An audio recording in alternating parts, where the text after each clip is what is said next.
Okay, so we return to this topic of deductive retrieval.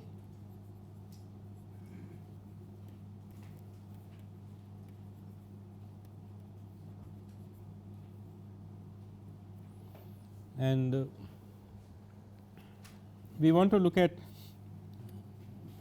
with an alternate approach, which is backward chaining.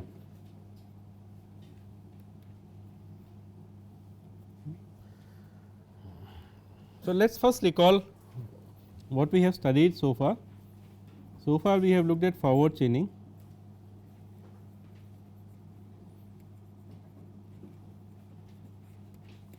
and what forward chaining did was that given a knowledge base which contains some facts. So, let us say these small circles represent facts and rules. Whatever inferences we could make, we go ahead and make essentially. So, if you can somehow add a new sentence to the knowledge base, you add it, you add another new sentence. So, you keep adding new sentence. So, obviously, you can see that this is kind of a uncontrolled process, and the hope is that if you want to prove a sentence alpha, let us say it is here, that eventually you will end up adding that essentially. Now, you can see that the number of inferences that you can make is proportional in some sense to the size of the knowledge base. The more the facts and rules that you have, the more the new facts and rules you can add. So, it kind of tends to grow rapidly, and you are only hoping that at some point you will end up adding the fact alpha to that essentially.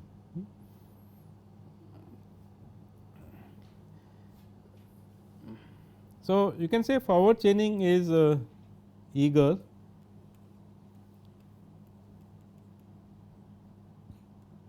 as some people call it assertion time.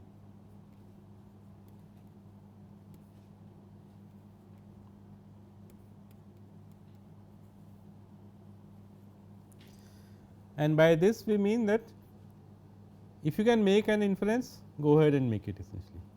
Whenever you assert a fact, and if that fact leads to some new facts, infer the facts. Of course, you may be constrained by the fact that you can do only one inference at a time. So, you may have to choose a particular strategy, and we saw that when we looked at this language OPS5 and the RateNet, that it allowed us to use some sort of a conflict resolution strategy. We decided which rule to apply to which fact, but that is a different matter essentially. But essentially you make whatever inferences you can make, and the hope is that eventually you will make the inference that you are interested in, which is this sentence alpha that we want to generate essentially. So, this is also data driven, right.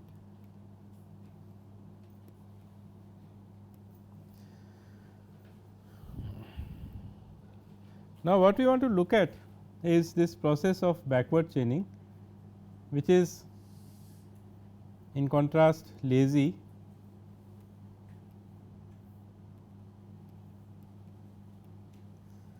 So, the evaluation is lazy essentially, which means it is query time.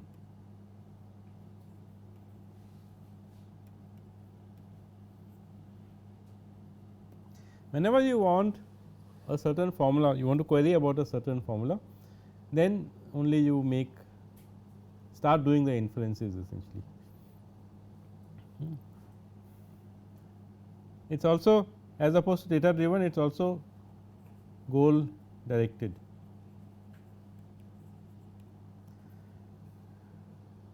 That another word that we often use is teleological.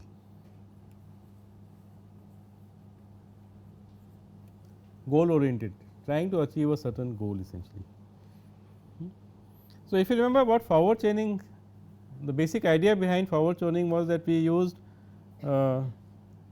modified modus ponens rules. We said that if you have let us say beta implies gamma, and if you are given beta prime, and if you can unify them with some substitution theta, then from this infer gamma into theta. Apply that substitution to gamma and you get theta essentially. So, that is data driven. So, you are moving from the antecedents of the rule towards the consequent essentially. In backward chaining, what we do is from. So, if you want to say that we have a query, let us say in this case this query is alpha that we were interested in, and we will write this by saying that show alpha essentially, or we can write it by saying goal alpha. So, if we have a goal alpha, which means we want to show that alpha is true, then we say that if we have a rule, let us say again of the same kind, beta implies gamma,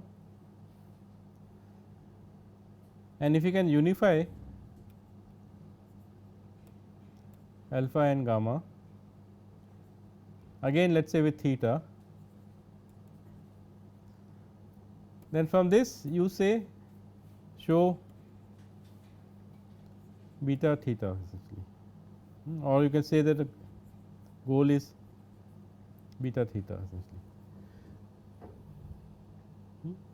So, in some sense this was the query or goal, and this is the sub query or sub goal.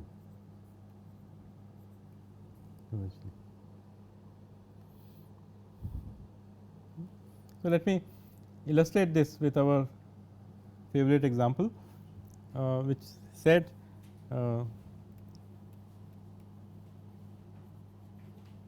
that man X implies mortal X, and let us say we had certain facts in our knowledge base which said that as we have been talking, man, Socrates,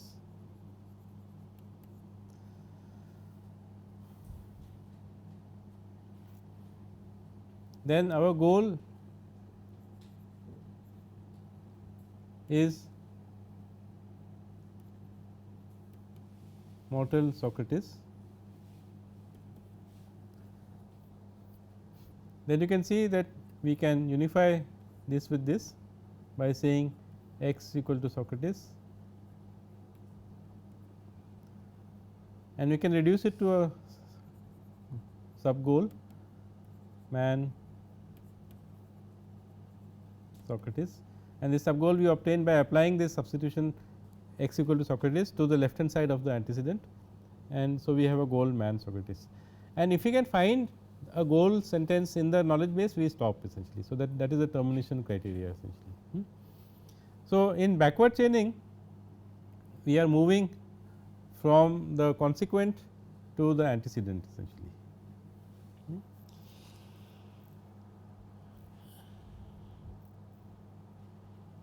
The interesting thing is that we can extend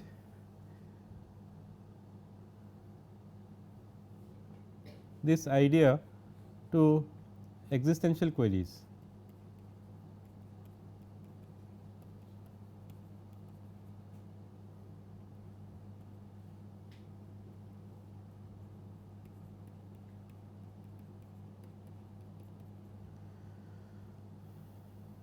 So, we can say that our goal is, let me first write it in first order logic, that there exists an x mortal x. This is the kind of queries that you make typically with databases essentially. Is there an employee who has been working for 3 years and whose salary is more than 10,000 rupees, when you want to retrieve answers to that. That is why we call it deductive retrieval in this case essentially. Now, the thing about our existential queries is that we will reverse the Skolomization convention.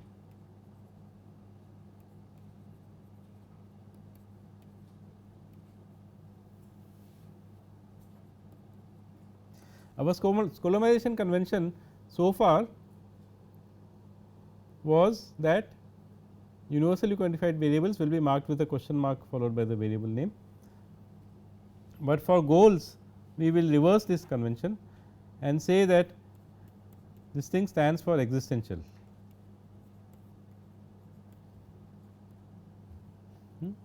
Which means that we will express this query as mortal x. So, remember that now this question mark x stands for an existential query. So, we are not saying that show that everybody is mortal, we are saying that is there someone who is mortal, is there some x which is mortal essentially.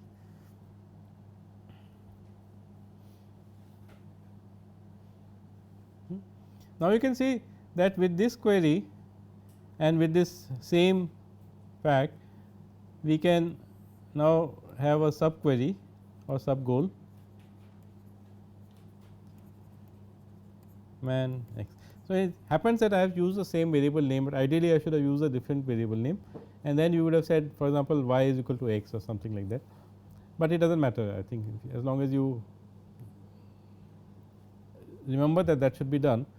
So, we have a sub query called man x essentially. So, again we look into our database and we see that yes, there is a sentence of the kind man Socrates, and we can answer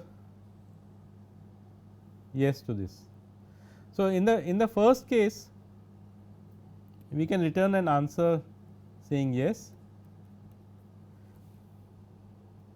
In the second case, with an existential query we can return an answer yes again, that yes the sentence is true, that there exists an x such that x is mortal, but we can also say that x is equal to Socrates.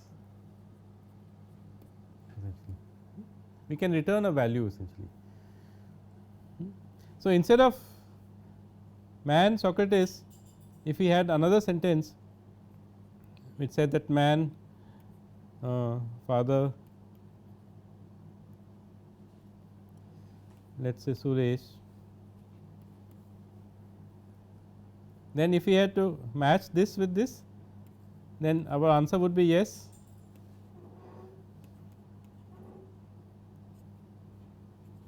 Father of Suresh is mortal.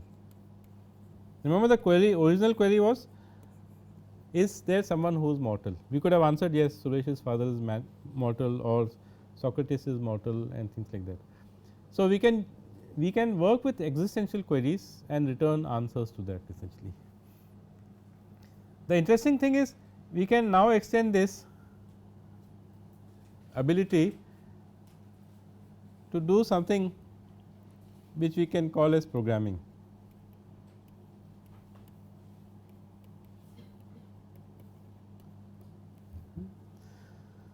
So, let us take an example.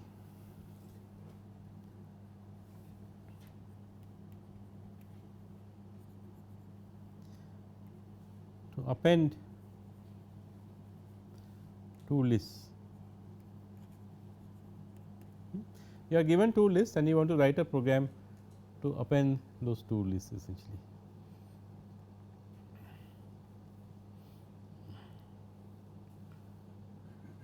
So, for example, if you are given the list, we will use the square bracket to represent list, that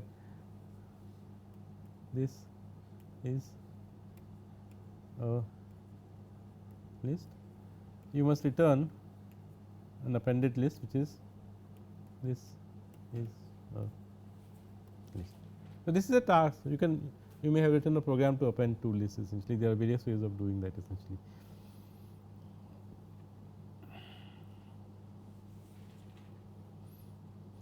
What we do with logic is that we are saying, okay, so what we do when we are working with logic is that we give a logical description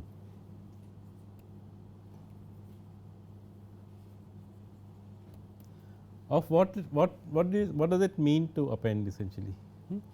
And we do that by by defining sentences.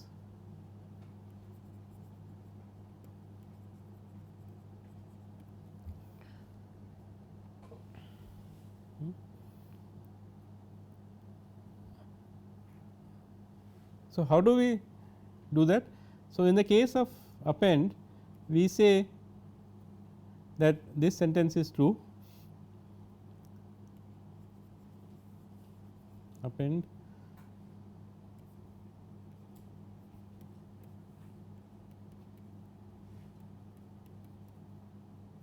let me call it x1. So, our schema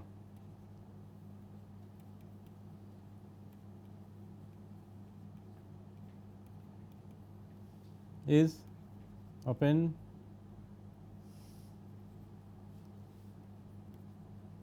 list 1, list 2, list 3, where this is list 3, this is list 2, this is list 1.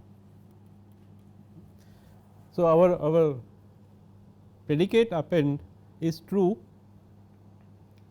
if the first and the second list together give you the third list. So, if I say append A, B, C, D, A, B, C, D, then it is true. If I say something like append B, C, A, D, then this is false.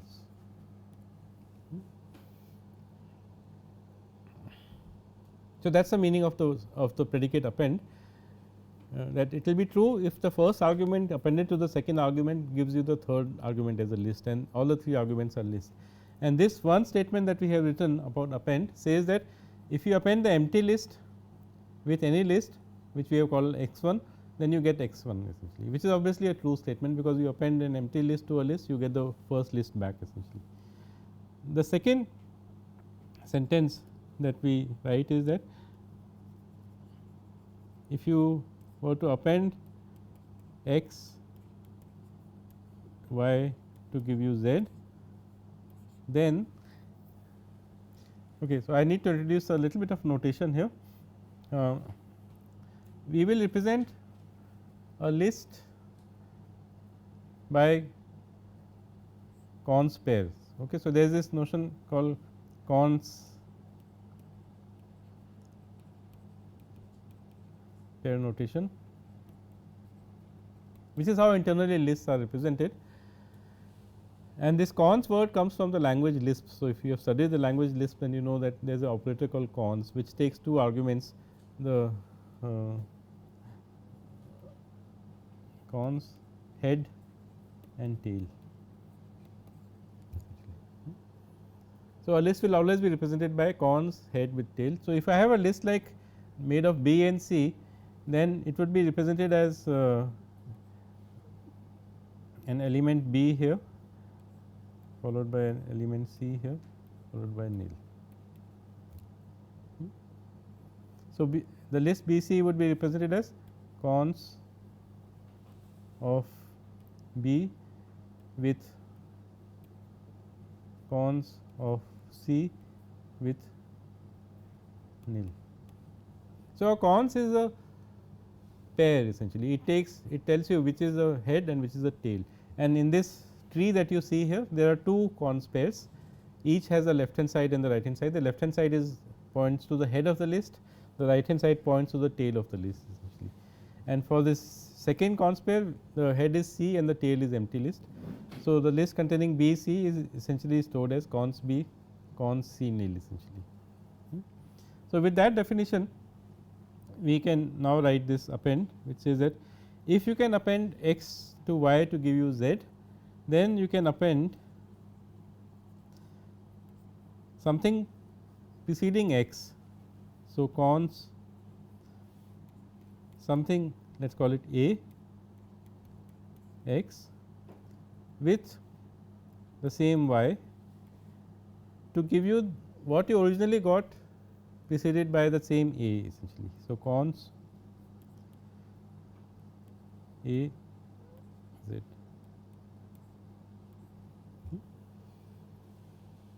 This is obviously a true formula, because what I am saying here is, for example, if I have this one, append let us say 1 comma 2 comma 5 comma 6 gives me 1 comma 2 comma 5 comma 6. This means that if I were to put anything before 1 in the first list, so let us say 8, then this would also be true. 8 comma 1 comma 2 5 comma 6 8 comma 1 comma 2 comma 5 comma 6. So, that is my second formula. So, I have two formulas here. First formula says that if you take an empty list and append it to something, you will get that. The second formula says that if you can append x with y to give you z, then if you had something before x, if you had sort of const something to x, which is in this example the element 8. So, I have added 8 to the list 1 2. So, I get 8 1 2. Then all I have to do is to add 8 to the resulting list that I got in the previous time. It was 1 2 5 6. Now, I just simply say 8 1 2 5 6. Now, this is obviously a true formula. You can look at it and see that it is true. The interesting thing about using logic is that this is a program to append to lists, and this kind of programs are called logic programs, and this whole approach to programming is called logic programming. And essentially it was shown by Robert Kowalski,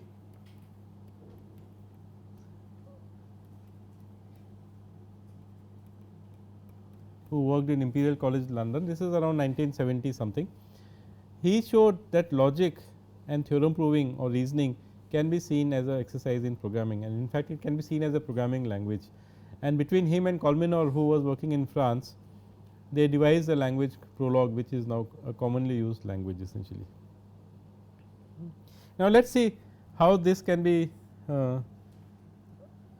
used to as a logic program essentially. So, let us try and append to list to do that essentially.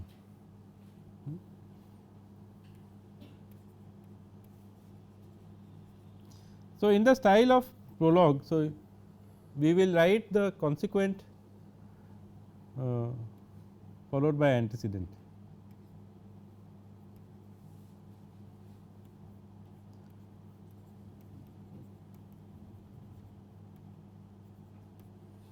And we will assume that we are working with only one type of formulas, in which the consequent is atomic and the antecedent is a conjunct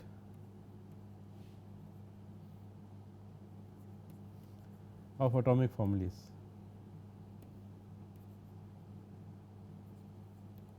So, you can say A and B and C implies D and things like that. On the antecedent side, you can have many atomic formulas. On the consequent side, you are allowed only one.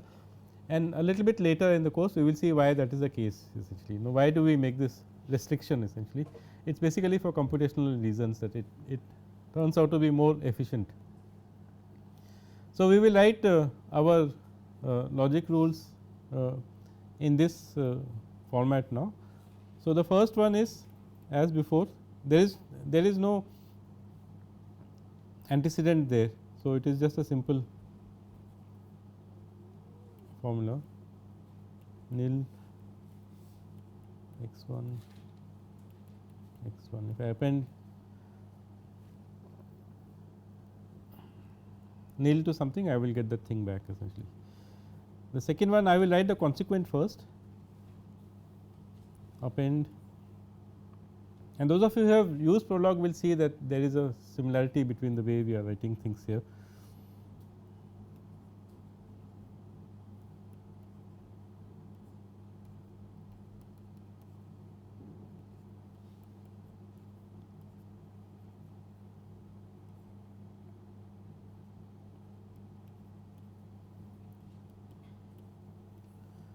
So, I am using the arrow symbol here just to distinguish it from the earlier one.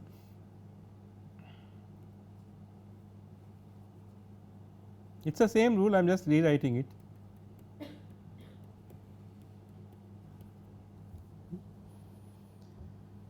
And let us say that our goal now is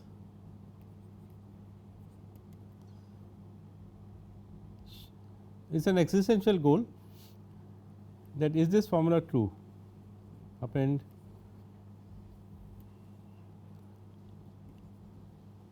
this is a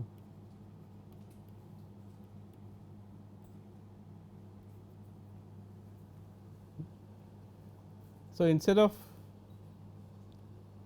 giving the third argument, I have said can I find a value for this variable r such that the append formula will become true. So, logically that is the question I am asking, can I find a substitution which will make this formula a true formula, and the only way I can make a formula true is by either the first clause or the second clause. It should either match the first clause or if it matches the head of the second clause. So, this would we will call as the head and this we will call as the body. If you can match the head, then you can move to the body essentially in some sense. We will come back to this terminology in the next class again. I just want to finish this example now essentially. So, what do? We call our good old unification algorithm and we say that can you unify this with anything in my knowledge base. The knowledge base contains these two sentences, and when you say unify, we basically mean to the left hand side essentially. So, either the fact or the head of a statement. So, you can't unify this with 1 because 1 says that append nil with something and you cannot unify nil with the list called this is essentially. Now, remember that this list this is stored as cons this cons is nil, this notation, this cons pair notation, because that allows this recursion to take place more easily. Now, we can match this with the second clause. So, matches 2 and the substitution is that A is this, right. If I put A as this,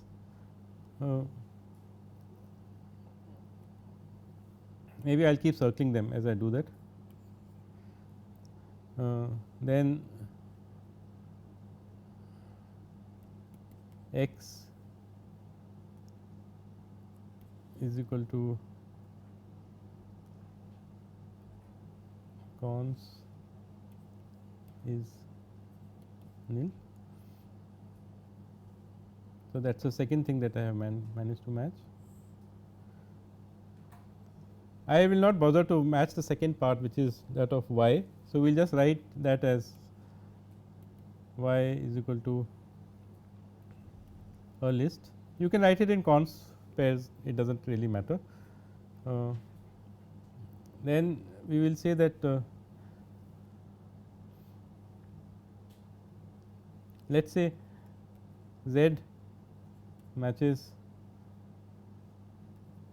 cons is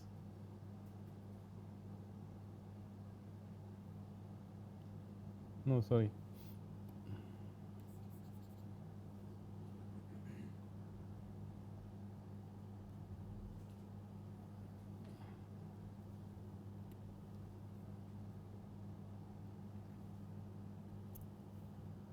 So, let us say we will rename z as z1 for some reason, just to make life simple for us, and we will say that this variable r now matches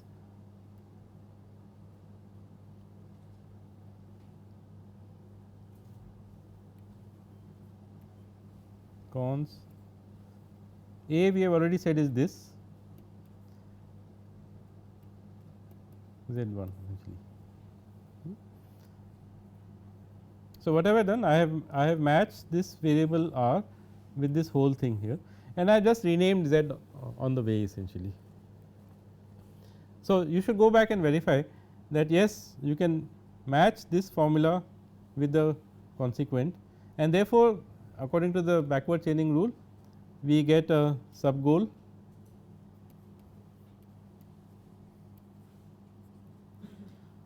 which is append, I am left with only is, which I will write now as cons is nil with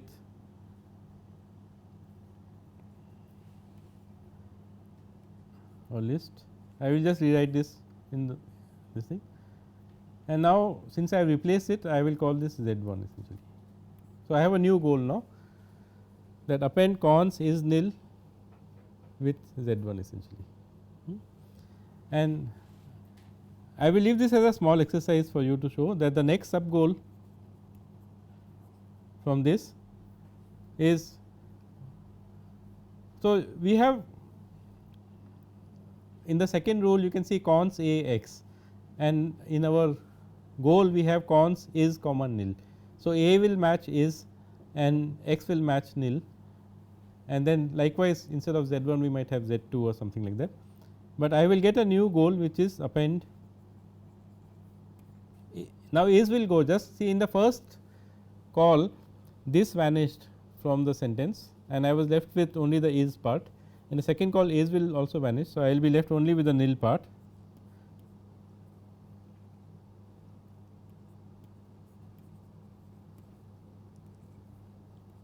and let us say z2, and the thing is that z1 is equal to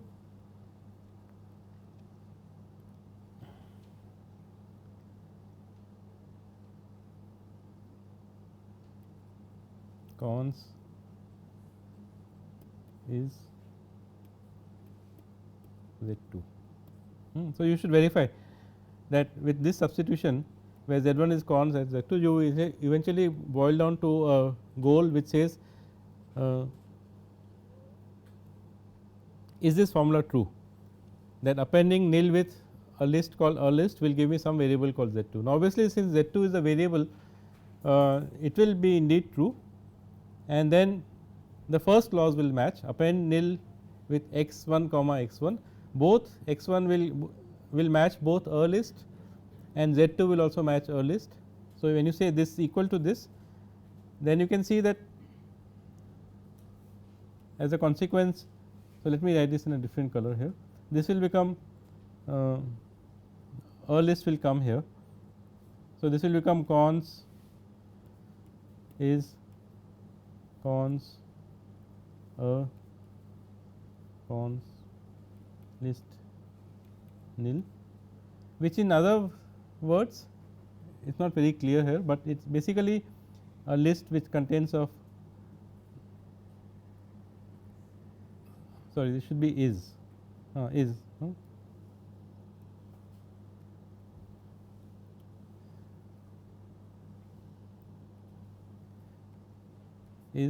a list. So, we will get this list which is z1, and when we put this into R, we will get R as this is this. I think you should work it out as an example. By the time we have finished answering yes, so we make two calls to with rule number 2. So, these are like recursive calls, one call to the base clause which is append nil something, At the end of it, we have got this binding that the variable r is bound to this list called this is a list. So, in effect we have ended up appending 2 lists essentially. So, we try to show that a certain formula is true, but in the process we said yes, that formula can be true provided r is bound to a list which reads like this is a list, which is indeed the list that you get by appending the 2 input lists essentially. So, this logic program can be used to append 2 lists essentially. The interesting thing about logic programming is that I gave the third argument as a variable, I could have given the second argument as a variable or the first argument as a variable, and the system would still work essentially. In that sense it is more flexible. We will take up this point and maybe we will revisit this example, or in a slightly different avatar we will see this example or something which is similar, but not quite the same, and see that how logic programming allows us this flexibility of uncovering relations between things. So, where this append a predicate is basically describing a relation between 3 lists essentially. It is saying when is the first list appended to the second list equal to the third list. That is the relation we are defining by these 2 formulas.